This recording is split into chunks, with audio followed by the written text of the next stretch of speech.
Hi mga palangging, maayong hapon ninyong tanan, maayong udto gikan diri sa Netherlands. Maayong hapon, kamusta o kamusta ninyong tanan? Ibalin jud ko og location no kay nag-record na ko mga palangging sa dihang ningit-ngit di ko gana. So akong imong gipatubang diri sa may bitana banda. So, for today's video, first is mag-thank you sa ako ha sa mga tanang nag-congratulate namo og sa akong bana, sa akong pamilya, sa kaning special nga step nga nahitabo sa among kinabuhi. And if wala pa mo nakita atong video nga I was announcing and I was telling everybody nga supposedly kasagaran mo ingon dapat nagwat kog 3 months, but yeah, I am just so excited and I'm so excited and I just can't hide it. Ano na ba? So, thank you kaayo sa mga nag-congratulate. Salamat kaayo sa mga nag-ingon na mo og amping mi kanunay sa akong mahimong baby pohon. Daghan kayong salamat sa tanan-tanan nga mga nag-greet og sa mga tanan-tanan nga nakita ato nga video. I am just extremely happy. Gusto lang ko mura na ni mahimo na ni og atong video mahimo na ni og kanang pregnancy diaries. Mommy diaries na nako.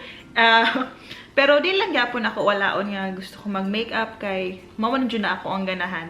But for today's video, ganahan ko mo share sa inyo nga how I found out nga I was pregnant. So first na tong i-tackle is, was it a planned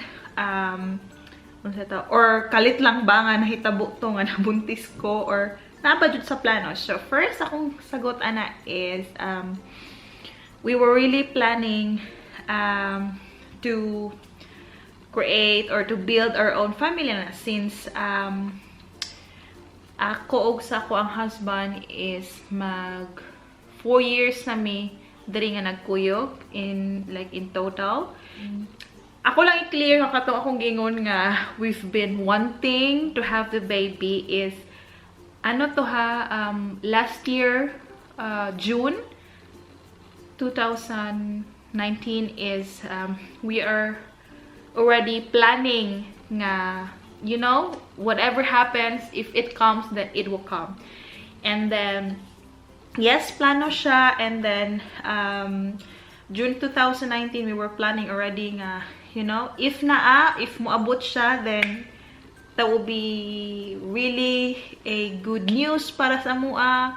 And of course, as a babae, lesbi ako kanang in general is paki bata jud kay ko, like ganahan ko o kanang mga bata. So that's why grabe po ko magpangga para sa akong mga pag-umangkon kay ganahan ko bata. And then the moment nga yun na nga niabot siya was wala ko kabalo nga naana da siya in general. And then so June, July, August, September, those are the months nga never ko nag-pregnancy test ha, but I always look out sa ako kung kanasa mo dating akong period. Pero once mo dating na, so yeah, very clear nga walay na buo. But then after anang September, October, November, I was on this point na nga let it be, kung wala, kung naa, but I came to the point nga whenever I pray, I mayon ko sa Ginoo ba nga, Lord, kung ihatag nimo siya unta na ana, if dili pa masuko ko nimo gamay rasad. So mama na akong gisulti atong sa video nga that was really true whenever I pray, Lord, Mama Mary, kung naa unta, because I don't know kung unsay feeling ninyo sa inyong pagkababae, but ako, I'm 31 years old na, so I feel like hindi naman super pressure, pero yung urge na gusto ko na magka-baby na. And then mao nga to nga fast forward niabot sa point nga October, November, sabi ko sige magdating ako ang period, so wala nga, And then akong husband sad mag-ingon nga if dili pa din, dili pa, you know, but we will still keep trying. And atong December, I thought that 2019, I thought that wala siya niabot at all kay I didn't miss my period sa December. So I have my period December 2019. So to be exact, December 13 ko nibalik akong period, and then it was 4 days, so let's say 16 siya na human. So December was the busiest month sa amo ang duha sa kumbana. December is more offers sa trabaho, more overtime kanang kung December, kung sa December ana baya ka maning kamot for overtime since no December busy, and you know gusto pud ka makasave og kwarta para pud naa kay extra for the family, para nimo kung unsa ba imong paliton na. And then atong pag December, walay undang ako ang trangkaso ug ubo. So I thought, giubor ako, gisipon ra ko. Wala ko'y na feel na mga signs aside lang katong giubog trangkaso ko. And then pag Pasko, maayo gani kay during that time wala ko kayo nag-inom, or kay normally basta mag Pasko dere is celebrate nga, and then you know mag-inom-inom nga gamay. Mayo gani ka wala ko nag-inom-inom kay that month is nag-start na grow ako ang bata, which I didn't know. New Year niabot na ang week nga supposedly dugon ko, but I have no hint nga naay baby at all, because ang akong mga ginapang crave is just a normal craving if ever magka-period ko. So nga what if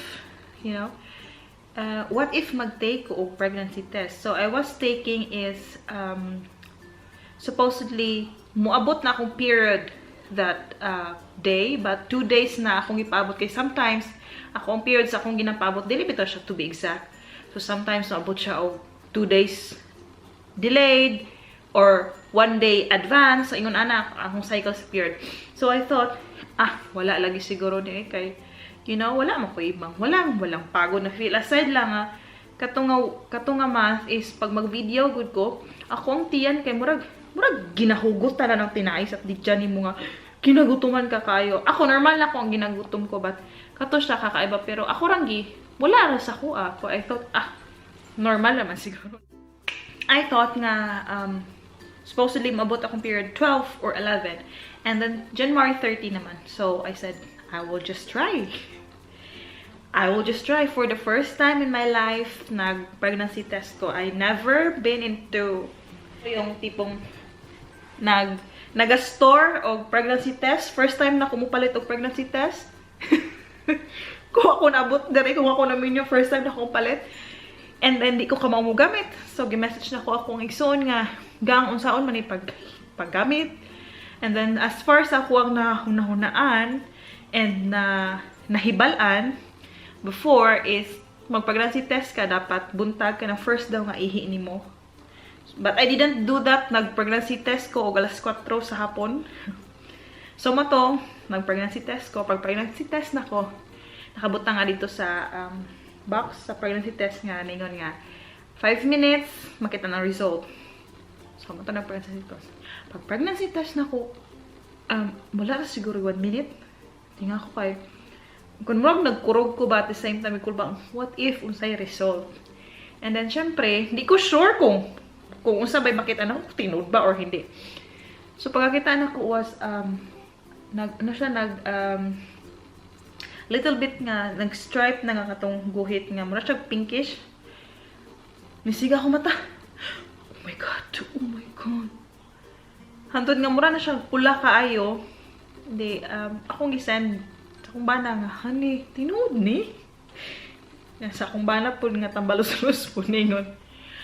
Kanang hulaton na lang daw this week if ever basin pod nga I don't know, false alarm or what not. Then yung pag ko nga kasi akong sarili pod nagduha pud ko nga di siguro na tinuod kay basin dahil magka-period ko unyang gabi niya maingon ni nga kanang positive, I don't know. Pagkagabi kay duha may sulod, nag-pregnancy test asan ko. Agoy, kay positive man dyan siya mga palangging. Dito na ko katong akong video ninyo nga, nihila ko kay, I was not expecting nga it will come. And if I knew nga naana day siya dire, I should have stopped drinking coffee. Grabe ko nag-tea, grabe ko nag-soft drinks before that because December, nagtubo na gud siya. You know, like first few weeks niya, and then I didn't know. So, moto nga, nihila ko because, when makalakon ko, whenever I pray, I said na, you know, you have this doubt in yourself nga, mayon ka nga, kung dili pa kalong, kanusta din mo ihatag, you know, like, especially ako, sa kung una-una was, I'm married, I'm happy with my life, I'm contented with my life here, I'm contented kung unsay na anak ko, I'm happy with my husband, and I really want to have a child.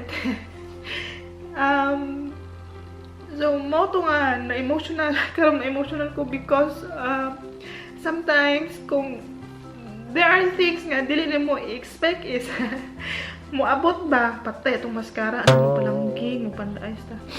And then, syempre, emotional kay big step siya para namo, and of course, never pa man ako nagka-baby, never pa man ako nagka-anak, so I don't know how would it works in the near future, but I was just so happy and nagpasalamat ko kay Mama Mary nga, you know, gi-grant niya akong pagampo. Though nag-question ko, pero at the end of the day, kung ihatag man siya niya. No to. So, that is just how I found out na nabuntis ko. Wala ko na-feel na any difference the moment nga nagturok siya sa akong tiyan. But, after pila ka few weeks, like, katong na-found out na ako nga, I was actually, pagka-found out na ko nga buntis ko, 5 weeks na dahil ko nga buntis. So, almost a month na, isa pa ko nakabalo nga buntis ko because wala man ko'y sign, nothing at all, wala ko'y mga suka or whatnot nga, panang sa TV ba may ka nga, nagsuka siya and then she found out ka buntis, wala man ko'y ana, later na niabot akong suka-suka. Pagka starting 6 to 5 to 7 weeks, 8 weeks, like, diha na ako ang suka-suka. But luckily karon nga I am on my 11th week puhon. Nabalik na akong gana sa pagkaon and lisod gihapon ang feeling kay there are food na you can't eat anymore. Seafood, I love seafood. Di na ako makakaog seafood basta-basta kay bawal nga. And then, basig ma-over in imong kaon is, you know, dili siya maayo para sa fetus o para sa bata ingon nila. But, further with that, I am happy with my pregnancy. I am grateful. I am thankful nga I'm a happy mom. Hindi ako yung tipong kailangan kong mahiga kasi tinatamad ako. Kailangan ko lang talagang mahiga pag kailangan. But the rest, I am working. I still do the same thing at work except nga hindi nga ako nagbubuhat ng mga mabibigat, di na ako pwede magpaspas og liyok para sa una kay sometimes maglakaw kog paspas inukos mo ka man mo na, you know, durusok, you know, like pasabot nila is just relax ay pagpaspas og kilos ka, you have a baby. So everyone is so nice and kind and they love me at work, you know. Most of the time, they want me to sit down whenever magkashiring ko. Kaya gusto nila nga, muna dapat maglingkod niya. Di mo ko ganan maglingkod kay feeling na mas musakit akong hawak kung naglingkod ko. But, further with that, everything is okay sa ako. I hope this pregnancy will be, you know, hantod sa mga nakupuhon. I hope everything is okay sa ako sa among baby. And of course, I would like to say thank you po sa mga tao nga nag-pray for us, nag-congratulate na mo, and of course, sa mga tao nga nag-love na mo all the way. Ay, nako. Thank you so much niyo palanging, and gusto lang jud na ko na ma-record ni na journey because this is really special for us, especially na ako. This is, you know, looking back when I was small, I don't have any picture, like, very gamay na ko picture sa gamay pa ko ba. So, maong karon gusto na ko i-make sure nga detailed, and I have pictures of my baby puhon sa akong journey. Puhon. So, yeah, that's it mga palanging. Thank you so much for watching this video, and I hope you like this story time, mommy time story na ko. Please like if you like, and please drop your comments sa comment section if na may gusto question, or if kanando mo mag-Q&A ta. Daghang kayong salamat mga palangging. I hope to see you in my next one. Bye!